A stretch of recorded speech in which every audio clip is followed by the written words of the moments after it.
Bem-vindos ao canal Química Pelúcio, e nessa videoaula nós vamos começar a entender um conteúdo que é extremamente importante para nós dentro de termoquímica, certo? Que é o estado padrão e a entalpia padrão de formação, beleza? Bom, gente, a todo momento nós estamos lidando com valores positivos e negativos de entalpia, certo? Toda hora nós estamos falando, por exemplo, mais quilojoules, menos tantos quilojoules, certo? Só que aí que tá, positivo e negativo. Na matemática, existe um número que define quando começa a ficar positivo e quando começa a ficar negativo, né? Positivo e negativo. Esse número que define, né, que separa, que é uma ponte entre positivo e negativo, é o zero, beleza? Ou seja, nós estamos lidando com positivos e negativos aqui. Só que até agora a gente não falou de quem pertence o zero, aonde está o zero. Porque se eu estou lidando com positivo e negativo, eu tenho que ter um zero, um padrão. Por isso que nós vamos estabelecer um zero aqui de entalpia, e esse entalpia zero, esse padrão nivelamento zero, é o que nós chamamos de estado padrão. Então, o que é estado padrão? É o nosso zero de entalpia, beleza? É o que vai definir para a gente aonde fica mais, aonde fica menos, certo? E o que é esse zero? Vamos entender um melhor. Zero, gente, é a forma, são as substâncias que são encontradas na sua forma mais estável e comum na natureza. Ou seja, as substâncias que são encontradas de forma mais abundante na natureza, ok? A gente acabou de ver na última videoaula a questão da alotropia, as formas alotrópicas. E é exatamente isso, certo? Substâncias que estejam aí na sua forma alantrópica, na sua forma reticular, na sua forma cristalina, ou seja, que são encontradas numa maneira mais estável, que são mais comuns, são mais abundantes na natureza. Essas substâncias, dentro dessa condição de temperatura e dessa condição de pressão atmosférica, né, e ambiente, nós dizemos que é o nosso zero na entalpia. É o nosso estado padrão, é o nosso nível zero, beleza? Principalmente aqui, ó, toda substância simples que se encontra nesse estado, né, mais estável, mais comum, ela será o nosso zero. Então, toda vez que eu encontrar uma substância simples e essa substância simples estiver no seu formato mais estável, eu posso ter certeza que a entalpia dela será zero, certo? Essa aqui é o nosso estado padrão, é o nível zero para a gente acompanhar as entalpias das outras substâncias, ok? Bom, gente, entendido então o que é estado padrão? É o nosso nível zero. São substâncias simples que são encontradas de forma mais estável, de forma mais comum, que são mais abundantes na natureza, dentro daquela temperatura de 25 graus Celsius e diante daquela pressão de 1 atm ali, ok? Bom, gente, para que vai então servir essa ideia? O estado padrão, ele vai me levar, gente, ao que nós chamamos a entalpia padrão de formação. Primeiro, o que é formação? Formação, o próprio nome já me diz, né? Eu vou construir algo, eu vou montar algo, eu vou formar algo. Então, nesse caso, o que seria essa entalpia de formação? Seria eu pegar as substâncias simples no seu formato mais estável, ou seja, no estado padrão, certo? Substâncias simples mais estáveis, aonde a entalpia aqui é zero, beleza? E eu vou pegar essas substâncias simples e eu vou construir as substâncias compostas, certo? Aquelas substâncias que são formadas por mais de um elemento. Então, eu vou pegar ali essas substâncias simples que têm entalpia zero, certo? E eu vou formar 1 mol dessa substância composta.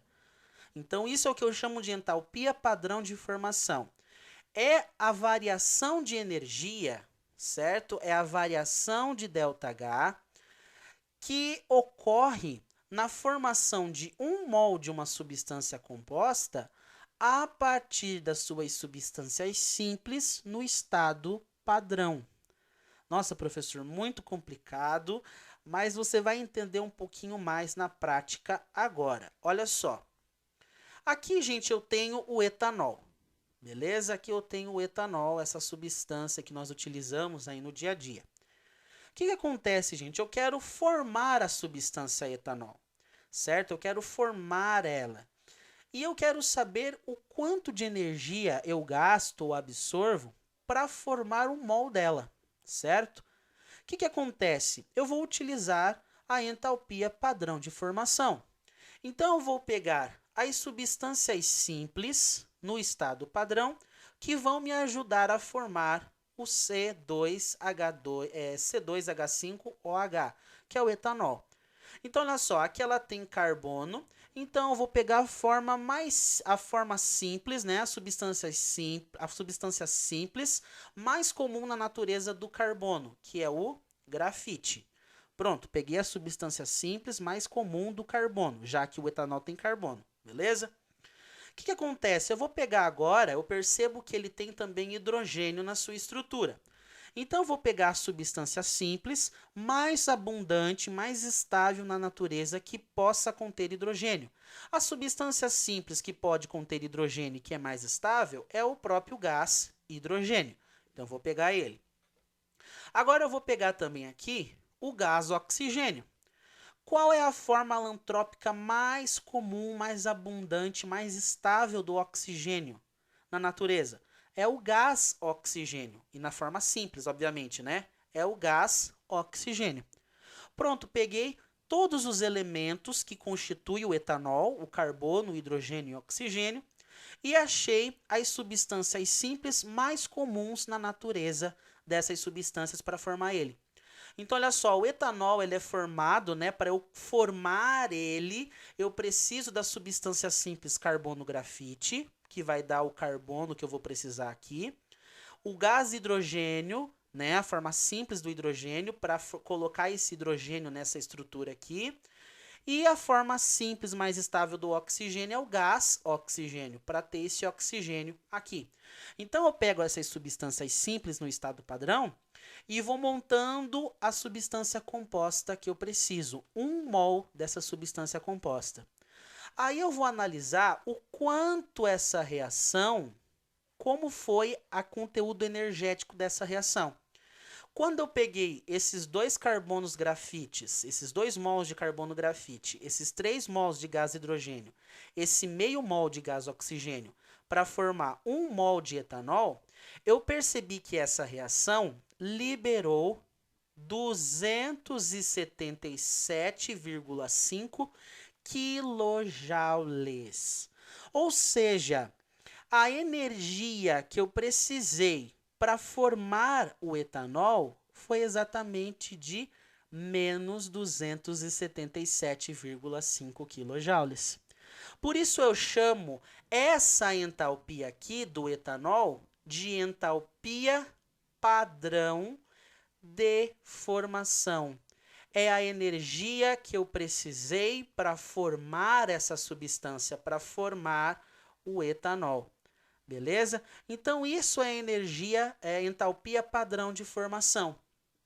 É o quanto de energia eu precisei para formar exatamente 1 mol das substâncias compostas que estão aí na natureza, certo?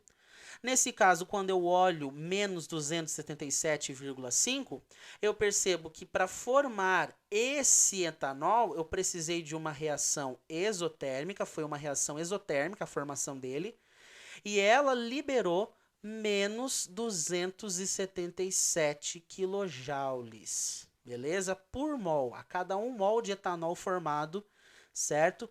É liberado 277,5 quilojoules, beleza?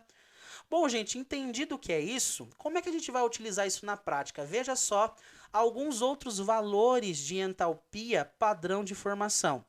Normalmente os exercícios você vai precisar simplesmente saber usar eles, tá? Então aqui eu vou dar alguns exemplos a mais de entalpia padrão de formação.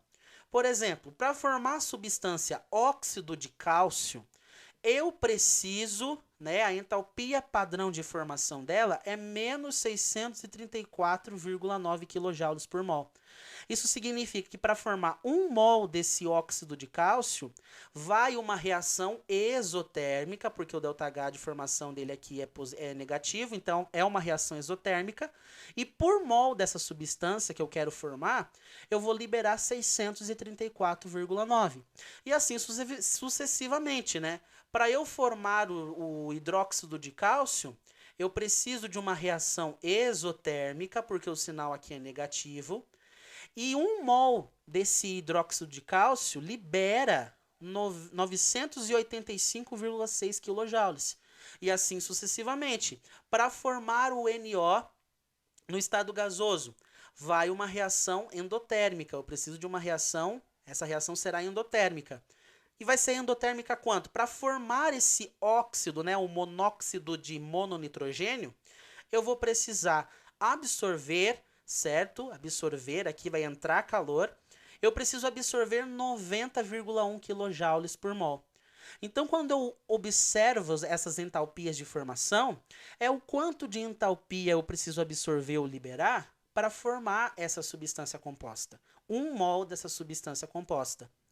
Por exemplo, aqui eu tenho um NO. Bom, qual a forma mais comum do nitrogênio na natureza? Né, do nitrogênio, do elemento nitrogênio? É o gás nitrogênio N2, certo? Qual é a forma alantrópica mais comum do oxigênio? É o gás oxigênio, não é o ozônio, né? É o gás oxigênio, beleza. Isso daqui vai ter que formar 1 mol, certo? Vai ter que formar, então, aqui 1 mol de NO, beleza? O que acontece? Eu vou só equilibrar as proporções, né? Como eu tenho um nitrogênio só aqui, eu vou colocar meio. Por que meio, professor? Olha só. Meio, esse meio multiplica esse 2, certo? Então, 1 meio vezes 2, corta esse 0, fica 1 nitrogênio, beleza? Então, por isso que eu coloquei aquele meio ali na frente. Ok, professor. Então, meio. Aqui também, ó, tem um oxigênio só do outro lado, então vou pôr um meio. Então, olha só, gente, aqui seria a equação de formação do monóxido de mononitrogênio. Eu pego as substâncias simples mais estáveis que formam ele para formar 1 mol dele aqui. E nesse caso, a entalpia de formação desse camarada aqui corresponde exatamente a esse valor, mais 90,1 kJ por mol, ok? Bom, gente, isso daí vai ser dado nos exercícios para vocês. Essa tabela com esses valores vai ser dado no exercício para vocês. E a gente vai aí começar na próxima videoaula entender como funciona, como é que eu utilizo essas entalpias padrões de formação para calcular a variação de entalpia de uma reação química. Beleza? Então acompanha aí a próxima videoaula.